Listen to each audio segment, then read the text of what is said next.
Dear friends, വളരെ രുചിയിലും വേഗത്തിലും ഇന്ന് നമുക്കൊരു ബ്രോസ്റ്റഡ് ചിക്കൻ റെഡിയാക്കാം. കടയിൽ നിന്നും വാങ്ങുന്ന അതേ ടേസ്റ്റിലുള്ള ബ്രോസ്റ്റഡ് ചിക്കനാണിത്. ഇതിന് ഒനിയൻ പൗഡറോ ഗാർലിക് പൗഡറോ ഒന്നും ചേർക്കേണ്ടതില്ല. വീട്ടിലുള്ള സാധനം വെച്ചിട്ട് ഈസി ആയിട്ട് പെട്ടെന്ന് തയ്യാറാക്കാൻ പറ്റുന്ന ഒരു സ്പൈസി ബ്രോസ്റ്റഡ് ചിക്കനാണിത്.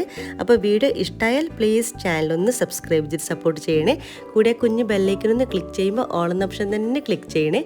എങ്കിലേ ഞാൻ ഇടുന്ന പുതിയ വീഡിയോസിൻ്റെ നോട്ടിഫിക്കേഷൻ നിങ്ങൾക്ക് കൃത്യമായിട്ട് കിട്ടുള്ളൂ. ഇതിനു വേണ്ടി ഞാനിവിടെ 6-7 പീസ് ചിക്കൻ ലെഗ് എടുത്ത് വെച്ചിട്ടുണ്ട്. ഇത് നന്നായിട്ട് കഴുകിയതിന് ശേഷം ഇതിൻ്റെ വെള്ളമൊക്കെ ഊറ്റിയിട്ട് കളയാം. ഇതിന് ഞാനിപ്പോൾ ചിക്കൻ ലെഗ് മാത്രമാണ് കേട്ടോ എടുത്തിട്ടുള്ളത്. ഇതിന് പകരമായിട്ട് നിങ്ങൾക്ക് ഫുൾ ചിക്കൻ വേണമെങ്കിലും എടുക്കാം. ഫുൾ ചിക്കനൊക്കെയാണ് നിങ്ങൾ എടുക്കുന്നതെങ്കിൽ ഒരു 10-12 പീസൊക്കെ ആക്കിയിട്ട് എടുക്കാൻ കിട്ടും. പിന്നെ സ്കിന്നോട് കൂടി വേണമെങ്കിൽ ആ രീതിയിലും നിങ്ങൾക്ക് എടുക്കാം. ഇനി നമുക്കൊരു ബട്ടർ മിൽക്ക് റെഡിയാക്കണം. ഇതിന് വേണ്ടി ഒരു ബൗൾ എടുക്കാം. ഇതിലോട്ടേക്ക് 1.25 കപ്പ് പാലൊഴിച്ചു കൊടുക്കാം. പിന്നെ നമ്മൾ ഇതിലോട്ടേക്ക് 1 ടേബിൾ സ്പൂണോളം വിനാഗിരി ചേർത്ത് കൊടുക്കുന്നുണ്ട്. വിനാഗിരി കൂടി ചേർത്ത് കൊടുത്തതിന് ശേഷം നന്നായിട്ടൊന്ന് മിക്സാക്കി കൊടുക്കുക. നന്നായിട്ട് മിക്സാക്കിയതിന് ശേഷം നമുക്കിവിടെ അടച്ച് വെച്ചിട്ട് ഒരു 15 മിനിറ്റ് ഒന്ന് റെസ്റ്റ് ചെയ്യാൻ വെക്കാം. അപ്പോഴേക്കും നമ്മുടെ ബട്ടർ മിൽക്ക് ഇവിടെ റെഡിയാകും. 15 മിനിറ്റ് ശേഷം നമുക്കൊന്ന് തുറന്ന് നോക്കാം. നന്നായിട്ട് ഇവിടെ ഒന്ന് മിക്സാക്കി കൊടുക്കുക. അപ്പോൾ നമ്മുടെ ബട്ടർ മിൽക്ക് ഇവിടെ റെഡി ആയിട്ടുണ്ട്. 1.5 ടേബിൾ സ്പൂൺ പെപ്പർ പൗഡർ ചേർത്ത് കൊടുക്കാം. 1 ടേബിൾ സ്പൂണോളം വെളുത്തുള്ളി പേസ്റ്റ് ചേർത്ത് കൊടുക്കാം. വെളുത്തുള്ളി മാത്രമാണ് ചേർത്ത് കൊടുക്കേണ്ടത്, ഇഞ്ചി ചേർത്ത് കൊടുക്കേണ്ട ആവശ്യമില്ല. 3/4 ടേബിൾ സ്പൂൺ മുളക് പൊടി ചേർക്കാം. വീണ്ടും ഇതിലോട്ടേക്ക് 2 ടേബിൾ സ്പൂൺ വിനാഗിരി ചേർത്ത് കൊടുക്കാം. 1/4 ടീസ്പൂൺ ബേക്കിംഗ് സോഡ ചേർത്ത് കൊടുക്കാം. ആവശ്യത്തിനുള്ള ഉപ്പ് ചേർത്ത് കൊടുക്കാം. ഞാനിപ്പോൾ 1.25 ടീസ്പൂണോളം ഉപ്പ് ചേർത്ത് കൊടുത്തിട്ടുണ്ട്. ഉപ്പും കൂടി ചേർത്തതിന് ശേഷം നന്നായിട്ട് ഇവിടെ ഒന്ന് മിക്സാക്കി കൊടുക്കുക. നമ്മൾ ചേർത്തിട്ടുള്ള പൊടികളൊക്കെ നല്ലവണ്ണം തന്നെ ഒന്ന് മിക്സായിട്ട് വരണം.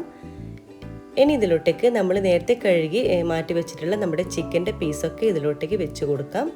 അപ്പം മുഴുവൻ ചിക്കൻ പീസും ഇതിലോട്ടേക്ക് ഈ ഒരു മിക്സിലോട്ടേക്ക് വെച്ച് കൊടുക്കാം. അപ്പം മുഴുവൻ ചിക്കൻ പീസും നമ്മളിപ്പോൾ ഈ ഒരു ബട്ടർ മിൽക്കിലേക്ക് വെച്ച് കൊടുത്തിട്ടുണ്ട്. നമ്മൾ ഈ ഒരു ബട്ടർ മിൽക്ക് നന്നായിട്ട് തന്നെ മുങ്ങിക്കിടക്കുന്ന പാകത്തിന് വേണം നമ്മൾ ചിക്കൻ വെച്ച് കൊടുക്കാൻ. അപ്പോഴാണ് നമ്മൾ ഈ കടയിൽ നിന്നൊക്കെ കിട്ടുന്ന ഒരു നല്ല ജ്യൂസി ആയിട്ടുള്ള നമ്മൾ ചിക്കൻ കിട്ടുള്ളൂ. നമ്മൾ കടയിൽ നിന്ന് വാങ്ങുമ്പോൾ കാണാറില്ല, നല്ല ജ്യൂസി ആയിട്ട് നല്ല ടെൻഡറായിട്ട് കിട്ടും. അപ്പോൾ ഇങ്ങനെ നന്നായിട്ട് മുങ്ങിക്കിടക്കണം.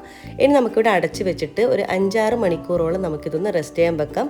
തീരെ സമയമില്ലെങ്കിൽ ഒരു 4 മണിക്കൂറെങ്കിലും വെക്കണം കേട്ടോ. അപ്പോൾ ഞാനിപ്പോൾ ഫ്രിഡ്ജിലോട്ടേക്ക് മാറ്റാൻ പോവുകയാണ്. ഒരു 5 മണിക്കൂർ ശേഷം നമുക്ക് പുറത്തെടുക്കാം. ഇനി നമുക്കൊരു ബൗൾ എടുക്കാം. അതിലോട്ടേക്ക് 1 കപ്പ് മൈദ ചേർത്ത് കൊടുക്കാം. നമ്മളിപ്പോൾ ചിക്കൻ ഫ്രിഡ്ജിൽ വെച്ചിട്ട് ഇപ്പോൾ ഒരു 5 മണിക്കൂർ കഴിഞ്ഞിട്ടുണ്ട്. നമ്മൾ ആ ഒരു 4-5 മണിക്കൂർ കഴിഞ്ഞ ശേഷം മാത്രമാണ് കേട്ടോ ഈ ഒരു സ്റ്റെപ്പ് നമ്മൾ ചെയ്യാൻ പാടുള്ളൂ. അല്ലെങ്കിൽ നമ്മൾ നേരത്തെ ചെയ്തു വെച്ച് കഴിഞ്ഞാൽ എണ്ണ കുടിക്കുന്നത് പ്രശ്നം വരും. ഇനി ഇതിലോട്ടേക്ക് 1 ടേബിൾ സ്പൂണോളം വെളുത്തുള്ളി പേസ്റ്റ് ചേർത്ത് കൊടുക്കാം. പിന്നെ നമുക്കിതിലോട്ടേക്ക് 1 മുട്ട പൊട്ടിച്ചൊഴിക്കാം. പിന്നെ ആവശ്യത്തിനുള്ള ഉപ്പ് കൂടി ചേർത്ത് കൊടുക്കാം. പിന്നെ നമ്മൾ ഇതിലോട്ടേക്ക് ചേർത്ത് കൊടുക്കാൻ പോകുന്നത് തണുപ്പിച്ചിട്ടുള്ള വെള്ളമാണ് കേട്ടോ. ഞാനിപ്പോൾ ഫ്രീസറിൽ വെച്ചിട്ട് നന്നായിട്ട് തണുപ്പിച്ചെടുത്തിട്ടുള്ള വെള്ളമാണ്. 1 കപ്പ് വെള്ളം ചേർത്ത് കൊടുക്കുക. എന്നിട്ട് ആവശ്യമെങ്കിൽ വീണ്ടും നമുക്ക് ചേർത്ത് കൊടുക്കാം. ഇപ്പം നമുക്ക് ഇതിലോട്ടേക്ക് കുറച്ചായിട്ട് നമുക്കൊന്ന് ചേർത്ത് കൊടുക്കാം. അപ്പോൾ വെള്ളത്തിന് നല്ല തണുപ്പ് വേണം കേട്ടോ. എന്നിട്ട് നന്നായിട്ട് കട്ടകളൊന്നും ഇല്ലാതെ നല്ലവണ്ണം തന്നെ മിക്സാക്കി കൊടുക്കുക. ഇവിടെ നന്നായിട്ട് തന്നെ മിക്സാക്കി എടുത്തിട്ടുണ്ട്. ഇനി നമ്മൾ ഇതിലോട്ടേക്ക് ചേർത്ത് കൊടുക്കുന്നത് 3 ടേബിൾ സ്പൂണോളം കോൺഫ്ലവർ ചേർത്ത് കൊടുക്കാം. ഇനി നിങ്ങളുടെ കയ്യിൽ കോൺഫ്ലവർ ഇല്ലെങ്കിൽ ഇതിന് പകരമായിട്ട് അരിപ്പൊടിയും ചേർത്ത് കൊടുക്കാം. ഞാനിവിടെ കോൺഫ്ലവറാണ് ചേർത്ത് കൊടുക്കുന്നത്. കോൺഫ്ലവറും കൂടി ചേർത്ത് കൊടുത്തതിന് ശേഷം നന്നായിട്ടൊന്ന് മിക്സാക്കി കൊടുക്കുക. കട്ടകളൊന്നും ഇല്ലാതെ നല്ലവണ്ണം തന്നെ ഒന്ന് മിക്സാക്കി കൊടുക്കുക. അപ്പം നമ്മുടെ ബാറ്റർ ഇവിടെ റെഡി ആയിട്ടുണ്ട്. കണ്ടൊക്കെ ഒരു ഇത്തിരി ലൂസായിട്ടാണ് കേട്ടോ വേണ്ടത്. നമ്മൾ പഴംപൊരിക്കൊക്കെ എടുക്കുന്ന ബാറ്റർ ഇല്ലേ, അതിൽ നിന്നും ഒരു ഇത്തിരി ലൂസായിട്ട് വേണം. കണ്ടില്ല? അപ്പോൾ ഈ ഒരു രീതിയിലാണ് നമ്മുടെ ബാറ്റർ വേണ്ടത്. ഇനി വേറൊരു ബൗൾ എടുക്കാം. ഇതിലോട്ടേക്ക് 2 കപ്പ് മൈദ ചേർത്ത് കൊടുക്കാം. ഇതിനാവശ്യമായ ഉപ്പ് കൂടി ചേർത്ത് കൊടുക്കാം. പിന്നെ 1 ടേബിൾ സ്പൂണോളം മുളക് പൊടി ചേർത്ത് കൊടുക്കാം. എന്നിട്ട് എല്ലാം കൂടി നല്ലവണ്ണം തന്നെ ഒന്ന് മിക്സാക്കി കൊടുക്കുക. നമ്മളെ മുളക് പൊടിയും മൈദയും എല്ലാം കൂടി നല്ലവണ്ണം തന്നെ മിക്സായിട്ട് വരണം. അതുവരെ നല്ലവണ്ണം തന്നെ മിക്സാക്കി കൊടുക്കുക. എന്നിട്ട് ഇത് സൈഡിലോട്ടേക്ക് മാറ്റി വെക്കാം. അപ്പോൾ ഞാനിപ്പോൾ 5 മണിക്കൂർ ശേഷം ഫ്രിഡ്ജിൽ നിന്നും നമ്മുടെ ചിക്കൻ പുറത്തെടുത്ത് വെച്ചിട്ടുണ്ട്. എന്നിട്ട് വീണ്ടും ഒന്ന് നന്നായിട്ടൊന്ന് മിക്സാക്കി കൊടുക്കുക.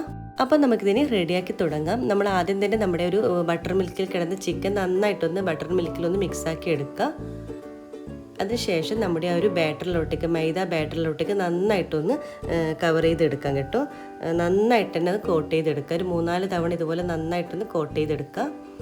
അതിനുശേഷം നമ്മുടെ ആ ഒരു മൈദൻ്റെ ആ ഒരു മിക്സിൽ, അതായത് മൈദയും മുളക് പൊടിയും ചേർത്തിട്ടുള്ള നമ്മുടെ ആ ഒരു മിക്സിലോട്ടേക്ക് ഇട്ടിട്ട് നന്നായിട്ട് വീണ്ടും ഒന്ന് കോട്ട് ചെയ്തെടുക്കണം.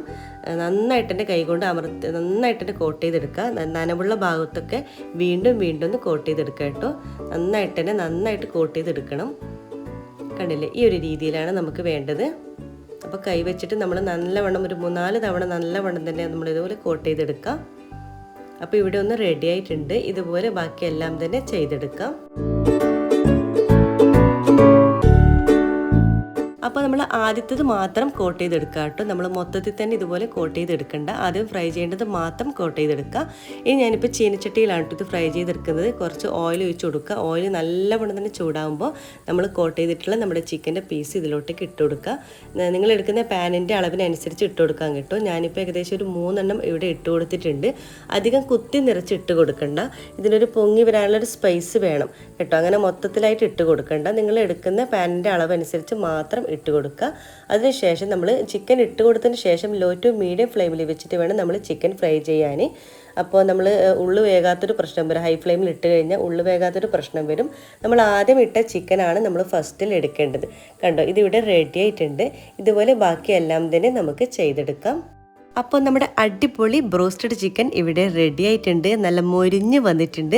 ഇത് കണ്ടില്ലേ, നമ്മൾ റെസ്റ്റോറൻറ്റിൽ നിന്ന് വാങ്ങുന്ന അതേപോലെ തന്നെയാണ് ഇരിക്കുന്നത്.